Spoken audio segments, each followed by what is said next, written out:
What's up, team? My name is Tom, and I'm from Europe, and I react to videos about USA. And today I'm gonna react to a video called "The American Revolution Oversimplified." So let's get down to the video.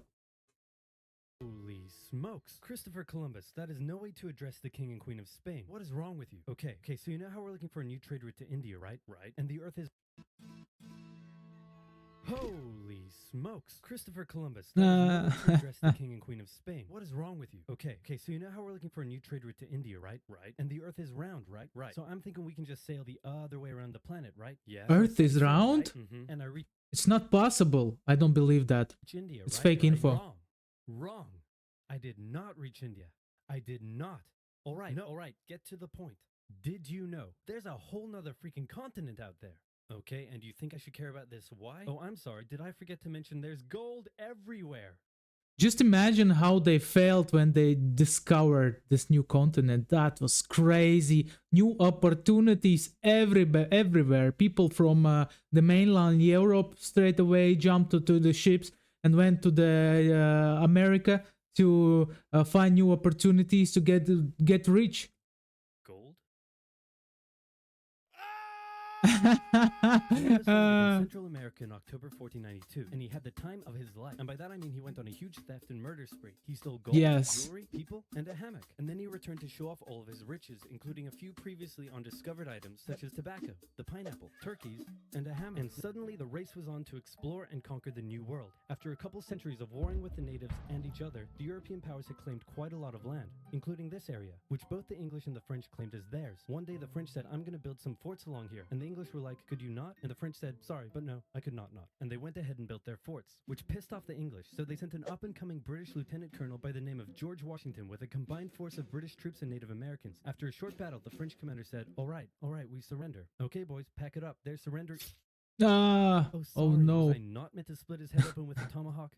Don't worry, it's not like this will start a 7-year-long major global conflict. And what happened next was a 7-year-long major global conflict, which Great Britain won. At the peace negotiations, Spain gave up Florida. Man, Great Britain at that time was the biggest empire on the earth.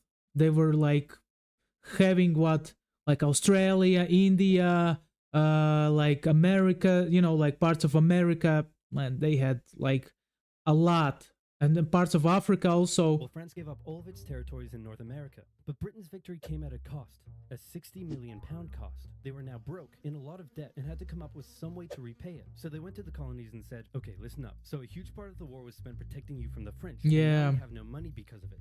And then they made taxes. I'm not sure what you're saying here. Okay, so we spent bigger a lot of money taxes protecting you from the French, right? Right. And now we're broke. That certainly is a pickle. Listen to me. We spent all of our money protecting you, and now we need money. Can you please pay us back some money?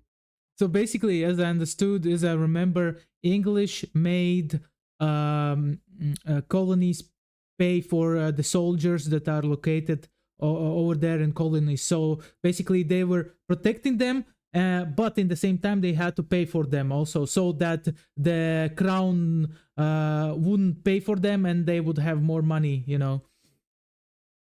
something like that. I'm not a historian, just saying what I know, what I remember. Forcing the colonists to import sugar and molasses exclusively from the British and to pay duties on them. Then a year later, they introduced the extremely controversial Stamp Act, and it worked a little something like this. Hello, shopkeep. Hello, Mr. Bungleberry. Here's the deed for your new shack. Stamp. That'll be 3 pence, please. Wait, what was that? It's the new tax. I get a stamp on any paper or documentation I make. Yeah. To pay for it. Would you like to see this They pamphlet made new taxes out of air. Okay. Stamp. 2 pence, please. This is awful. You know what? Just give me a deck of cards so I can go gamble my pain away. Okay. No. Don't do it. Man, I love the underpants The colonists were like, on the shelf. This new tax legislation right here, this is BS. Until now, they had enjoyed relative freedom to rule themselves, and now suddenly Britain was asserting its control. They were especially unhappy because they didn't have any representatives in the parliament that was levying taxes on them. So they protested. Orators gave fiery speeches. British goods were boycotted, and anyone loyal to the British found themselves increasingly harassed. The whole thing actually began to take quite a toll on British business, and after just a couple years, the British were forced to repeal the Stamp Act. But we still desperately need money. Look at the King George. He has such a big lips. Wait, didn't we literally just try that and it failed miserably? Man, look at me. I look fabulous. Have you ever seen such a handsome boy? No siree, Georgie. No way. You're the handsomest, smartest, most popular king that ever lived, and everybody likes you. You're doing such a good job, Your Majesty. Oh, you're still here. This is how most of the kings thought, I guess, because I heard things about the French kings who were in power and were doing like making some bizarre decisions. Let's say their people were starving, but in the same time they were like having balls and spending a lot of money. So yeah, so the kings were not the wisest person in the country. If he's a king, it doesn't mean that he's the smartest guy around. It just means that like Hell out. he's in So the in control and 1766, that's it. The British made a declaration saying, we can do what we want because we're in charge and you can all go suck it. Then they levied a whole bunch of new taxes on the Americans via import duties. Glass? There's a tax for that. Lead? There's a tax for that. Paper? Tea? Oil? There's a tax for that. And once again, the Americans boycotted British goods, British business felt the pinch, and the British had to back down. Alright, this is ridiculous. They're my colonies and I have to be able to assert my control. Repeal all the new taxes except for the one on tea. Also send 1,000 troops to Boston to take control. Oh, and make the colonists pay for them. And as British troops arrived, Yeah, the tension in yeah, this Boston is what I palpable. said, They yeah. could cut it with a knife, and it was all about to come to a head. On March 5th, a band of local patriots began heckling a British guard at the customs house. You More suck. Americans joined in the heckling, while more British Yeah, troops this is the turned out in famous support of the British. Snowballs were thrown at the British. The snowball snowballs turned to fight or rocks, something the like rocks that to is oyster called. shells. The soldiers, outnumbered, panicked. One thing leads to another, and you can see where this is going.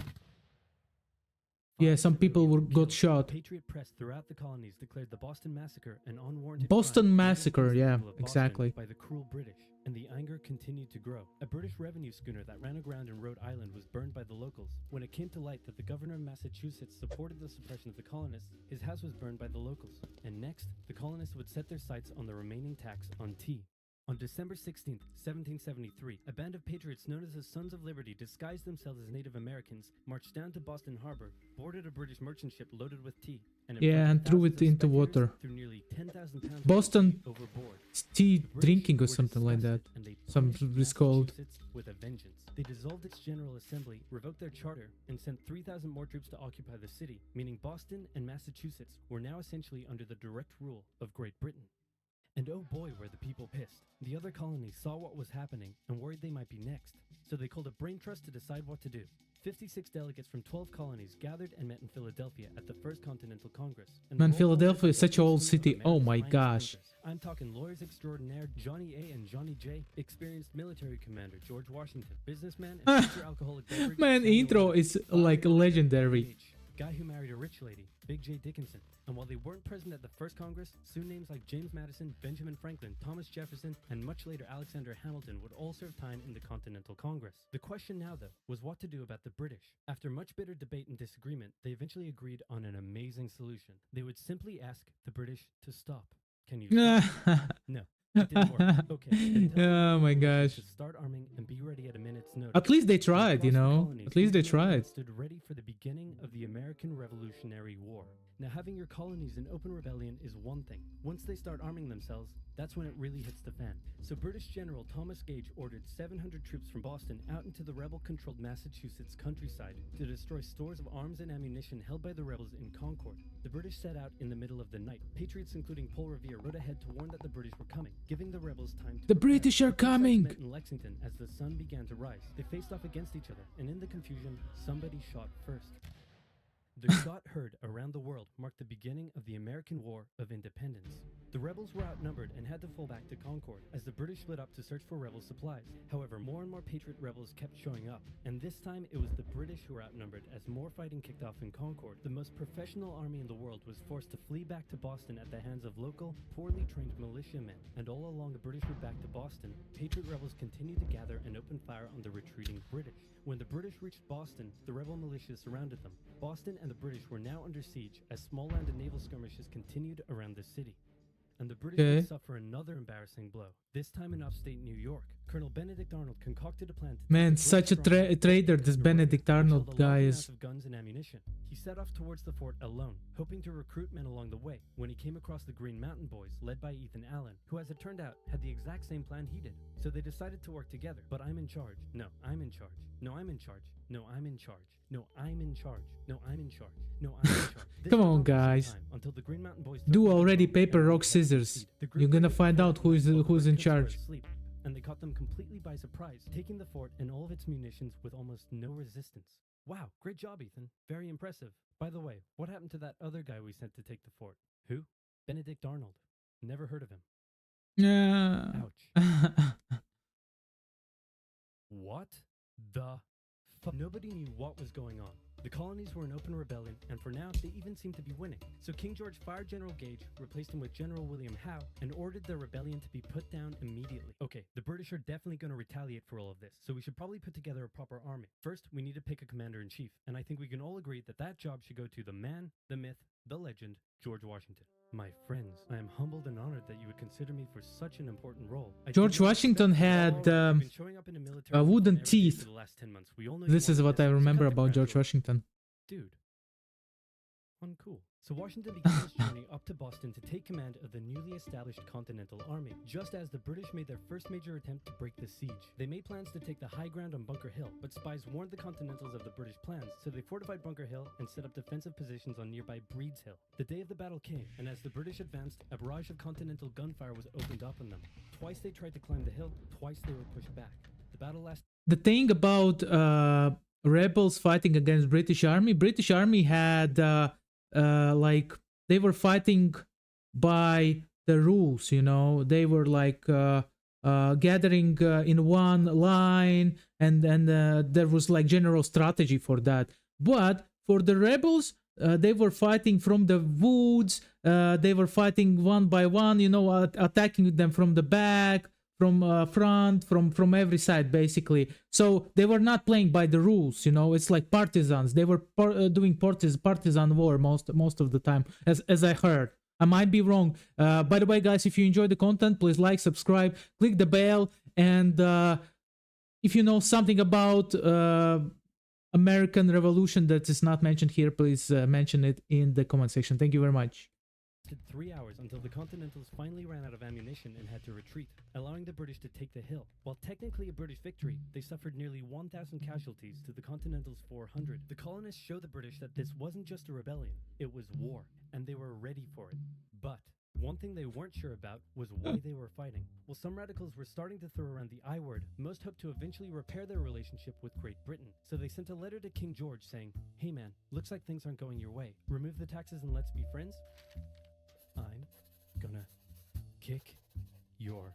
Of course, when you're like were in control, and after your colonies decided just to become rebels and start asking you for favors, you know, you don't want to let go from this control. You don't want to allow them to have this freedom. No, you just want to keep that control on them. So that's why I guess he sent more troops to America, just to keep them under control, to get the taxes, because he understood if they're gonna get the freedom, there's a chance they might run away, you know, or they're gonna pay less taxes. There's no income from them. Lick my... Gross. So for the remainder of the year, small engagements continued to occur around the colonies. The British burned down the towns of Falmouth, Massachusetts and Norfolk, Virginia as revenge for earlier anti-British incidents. These actions played right into the hands of patriot propaganda. Overseas, the British were seen as brutes, and the French and Spanish would soon begin sending supplies to the rebel cause. During this time, there was also minor fighting going on between patriot and loyalist forces in the south. By the way, Americans, the colonies, they decided to sign a paper so that they would be seen in eyes of other countries as a country, not like a colony, but as a country, independent country, basically. And because of that, they could negotiate with other countries. So basically, after signing this paper, they decided to ask for help from France, because France was an enemy of United Kingdom, you know. So they decided to ask for help, and France helped. Southern colonies. Benedict Arnold was still on a mission to win Traitor. glory for himself, so he headed up an attempt to invade Canada in a two-pronged attack. The Continentals managed to capture some British forts and the city of Montreal, but a harsh snowstorm with some smallpox on the side saw them defeated and pushed back at Quebec City, and they were forced to retreat all the way to Fort Ticonderoga. Speaking of which, remember all those guns and ammunition? Well, this guy's got a plan for what to do with them. He uses oxen to drag 120,000 pounds of artillery for 2 months through the harsh winter, 300 miles all the way to Washington and his Continental Army surrounding Boston. Boom.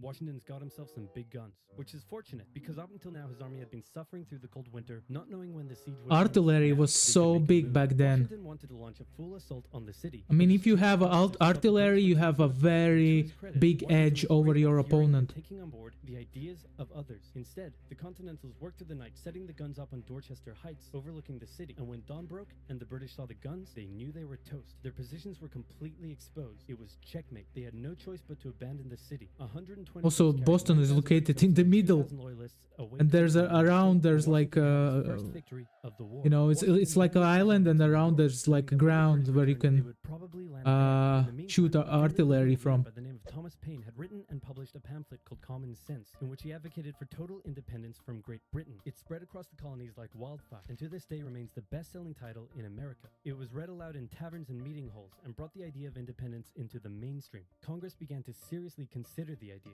Thomas Jefferson was selected to write up an official Declaration of Independence, and he went hard, writing that all men are created equal, with certain inalienable rights, including life, liberty, and the pursuit of happiness. Of course, Jefferson had over 100 slaves, but we don't have Except time. slaves, On the yeah, second that's what I July, want to Congress say. voted But unanimously in favor of independence, and John Adams George declared Washington the was second of July was the most remembered day slave in American owner history. also, Then a as couple I days later, remember. independence actually came into effect. The United States of America was born. There was no turning back now. The Americans tore down a statue of King George in New York and melted him down into 42,000 musket balls. To the British, it was treason. And if the king had Of his way, course, Washington man, and come all on. of Congress would be hung. If you bring down the monument of the king, you're a An traitor. intimidating force of 130 warships and 25,000 men to New York. Washington knew that taking on the most powerful military in the world wouldn't be easy. The British set up camp on Staten Island as the Americans dug into defensive positions around Brooklyn Heights, waiting for an attack to come. But the British just waited, wearing down their opponent's nerve while building their own strength. At one point, they launched a big scary artillery barrage and then said, you know, if I was you right now, I'd probably sue for peace. But Washington told them to shove it. The Americans kept holding out for what was coming, and when they finally hit, they hit hard. 15,000 British troops approached the American position, and the two sides fired on each other in massive rows. But what the Americans didn't realize was they were only fighting a decoy. The main British force was going around to flank the Americans from behind, and when they arrived, they inflicted heavy casualties. The Americans panicked and retreated back to Brooklyn Heights, where they then found themselves trapped between the British army and the river. It looked as though the war was already lost, but luckily, instead of attacking, the British decided to dig in for a siege, and then a thick fog set in, allowing Washington's army to escape across the river unimpeded. The British continued to chase. It's really dangerous to fight against army who is surrounded, and they don't want to give up because they're gonna fight 2 times reckless than they would if they wouldn't be surrounded. It's like the wisdom of Chinese philosopher Sun Tzu, I think. He said that army who has nowhere to retreat, they're gonna fight more reckless. So and engaged the maybe it was a American wise army. decision. The Americans suffered defeat after defeat after defeat. It was a disaster. Washington's leadership was called into question as thousands of American POWs were left to rot as traitors. Washington's army fled through New Jersey all the way down to Pennsylvania. Rarely had an army been so badly beaten, yet survived to fight another day. that was it. What have you learned from this video? Please leave it in comment sections. I learned that even though George Washington was losing the war, all we know, he came back and he won it. So don't give up on your dreams. Fight till the end. See you in next reaction videos, guys. Bye.